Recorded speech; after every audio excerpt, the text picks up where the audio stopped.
Misalnya Uni Sulap besar ya kurang lagi, kita sudah punya uang kurang banyak uang lagi. Itu Nabi Ayub, itu kan seorang nabi. Pernah diuji Allah, ini ada di Sahih Bukhari. Nanti kamu tanya, hadisnya sahih enggak? Ini ada di Sahih Bukhari. Kadang orang kota itu aneh, enggak ahli hadis tapi tanya, sahih enggak? Padahal andai kan dibodoni sahih ya ngandel saja. Jadi kadang ya aneh, oh enggak tahu kok tanya itu. Itu Nabi Ayub itu sudah kaya, pas itu sudah kaya, bukan cerita yang masih miskin, memang sudah kaya. Beliau di kamar dihinggapin satu belalang dari emas. Setelah belalang itu dikejar, ternyata yang jenis itu banyak, semuanya dari emas. Ngambil sana sini, ini yang kesak ini dipenuhin, saku ini dipenuhin, sampai banyak. Sama Allah digojlok, kamu itu nabi saya, kenapa kamu mengumpulkan harta sebanyak itu? Kamu itu nabi saya kok rakus? Jawabannya Nabi Ayub unik. Ya Allah, siapa yang bisa kenyang dari rahmatmu? Kamu punya uang 1 miliar, kok ingin 1 miliar 100, ingin 1 miliar 200. Itu cara ngitung bukan uang. Ya Allah, siapa yang bisa kenyang dari rahmatmu? Karena rahmat Allah tidak terbatas. Sudah Gusti, tenang saja. Meskipun saya gini, rahmat Anda tidak akan habis. Sehingga waroi ada ilmunya, tomak juga ada ilmunya, termasuk ragus itu juga ada ilmunya. Misalnya begini, ini contoh ragus yang ada ilmunya begini. Ini saya beri contoh, mungkin yang boleh niru orang-orang soleh, kalau nggak soleh jangan. Imam Syafi'i ini cerita nyata. Imam Syafi'i itu dulu masih muda itu nggak suka sama guru yang kaya. Kebetulan dia punya guru miskin terus. Namanya Sufyan As-Tsauri, itu miskinnya Masya Allah. Sufyan bin Uyainah juga miskin. Jadi dia miskin, punya guru miskin terus. Sehingga idolanya ya sama guru-guru yang miskin. Suatu saat guru-guru ini menyarankan dia ngaji Imam Malik. Imam Malik itu kaya raya. Itu babutnya Imam Malik kalau diinjek dan saking halusnya. Kalah, Indonesia lah kalah. Itu Imam Malik tuh gaya. Kalau ngaji di kursi tinggi terus pakai bukhur itu, pakai dupa Arab yang mahal. Pokoknya mewah kali Imam Malik. Terus dia mulai, ini kiai kok kaya. Kemudian setelah beliau alim tanya, saya harus ngaji siapa setelah ilmu jenengan habis, kira-kira gitu. Kata Imam Malik, sudah, kamu tidak usah perlu ngaji saya, kamu sudah alim alama. Terus Imam Malik datang ke Baki. Zaman itu Baki itu semacam kayak red lah kalau dulu. Mana kafilah yang mau ke Irak gitu. Ya sudah, terus oh kita mau ke Irak, ini antar ke Muhammad bin Hasan As-Syaibani. Itu dibiayai sama Imam Malik. Grabnya ya dibayarin, itu kafilahnya itu ya dibayarin. Imam Syafi'i disangoni surrotan min dhahabin. Jadi satu kepes uang dikasihkan. Itu pernah tak hitung, semurah-murahnya itu sekitar 60 juta. Imam Syafi'i mulai mikir, lomo sing kiai miskin tak puji, gak pernah ngamal kan, tentu orang miskin kan. Setelah datang ke Muhammad bin Hasan As-Syaibani, beliau itu pakar usul fikih, muridnya Abu Hanifah. Beliau al-usuli, pakar usul fikih.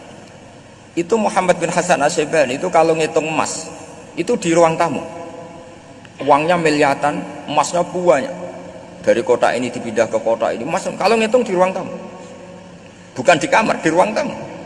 Imam Syafi'i tambah kaget. Imam Malik kayak gitu sudah saya soal, malah ini kaya raya. Setelah Imam Syafi'i kelihatan kaget, digosok karena beliau senior. Atajabu min hadza, kamu aneh melihat ini? Iya. Kenapa? Ulama kok kaya raya?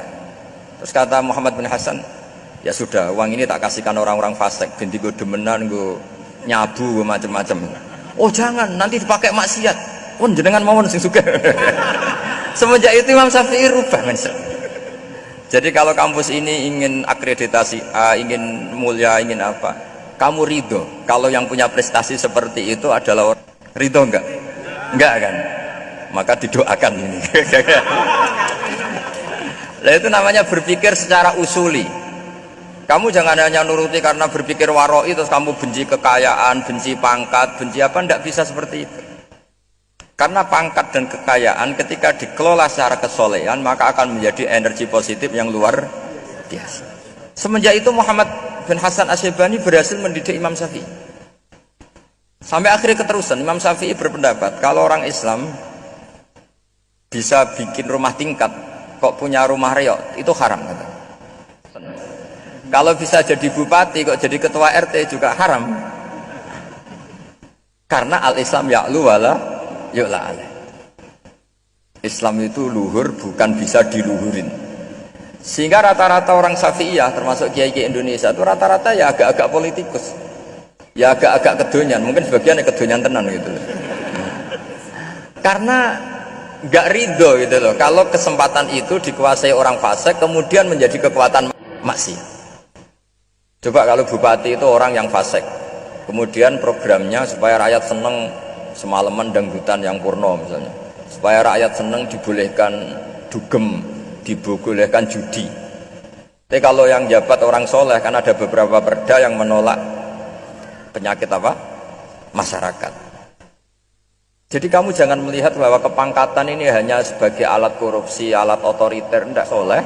Maka ini menjadi energi kesolehan atau energi positif. Sebab itu ketika Allah muji para nabi yang soleh, diantaranya disifati apa? Faqad ataina ala Ibrahim al-kitab wal hikmata, terusannya ayat wa atainahum mulkan azim. Dan Nabi Ibrahim dan keluarganya tak kasih kerajaan yang besar. Nah sekarang masih banyak orang yang cara pandang Unisula yang megah, ngapain berambisi punya akreditasi A dan sebagainya. Menyoal seperti itu salah secara usul fikih. Karena secara usul fikih kesempatan yang baik tentu harus diperjuangkan oleh orang-orang yang soleh. Karena ini supaya jadi otoritas yang positif. Itu dulu ada latihannya. Jadi orang dulu itu gampang sekali ketika milih miskin ditanya, kenapa miskin? Saya ingin hisab saya ringan. Mereka kaya yang soleh supaya harta ini tidak dipakai orang yang nanti dipakai maksiat. Kita misalnya orang soleh kok mau pangkat, karena kita ada ridho kepangkatan itu dipegang orang maksiat kemudian menjadi energi maksiat. Begitu juga seterusnya. Maka ulama dulu itu rileks. Sampai Syekh Nawawi Al-Bantani itu nanti bisa dicek di tafsir Qul hal yastawil ladzina ya'lamuna, beliau muji-muji ulama. Kemudian ada seorang yang agak hasut mungkin tanya begini, hebatnya ulama itu begini-begini. Terus ditanya, tapi kenapa kita sering melihat ulama ngantri proposal di rumahnya bupati kan? Sementara bupati nggak pernah datang ke ulama ngaji ihya. Jawabannya Imam Syekh Nawawi itu unik. Ya karena ulama itu tahu gunanya uang, sehingga nyari uang untuk pondok, untuk masjid. Sementara bupatinya tidak ngaji. Jadi ya ringan saja nih. Jadi ya sudah seperti itu. Jadi kalau ada ulama kedonyan, anggap saja karena tahu gunanya uang. Jadi kenapa ulama ngantri di kabupaten, bukan bupati ngantri di ulama? Jawabannya karena ulama tahu gunanya uang, sementara bupatinya nggak tahu gunanya ilmu. Lagi kesem rondo cantik karena tahu gunanya Ustadz itu. Artinya tahu gunanya kalau saya nikah nanti punya anak jadi gus kan via kiai gitu. Tapi rondone raro gunanya dia karena miskin gitu. Jadi ulama dulu itu rileks, menafsirkan apa saja itu rileks, termasuk saat terpojok itu rileks. Karena semuanya dianalisis pakai ilmu. Sehingga ciri utama wali itu apa? Ala inna awliya Allahi la khaufun alaihim wa lahum yahzanun. Tidak ada rasa gampang karena melihat sesuatu itu gampang saja. Seorang lagi melihat sesuatu itu gampang saja, ringan. Saya beri contoh ya betapa pentingnya mindset ya, cara berpikir. Orang itu menjadi kikir itu karena nganggap hidup itu lama dan uang itu penting. Kalau zaman Nabi itu sederhana kalau melihat hidup. Pernah suatu saat Nabi itu punya jatah makan karena Nabi itu hidupnya juga pas-pasan. Jadi Nabi itu unik. Beliau di satu sisi kaya raya, bisa ngemarus Suhaib. Ashabu Sufa itu dirawat Nabi semua. Itu kan kaya, bisa ngerawat sekian orang.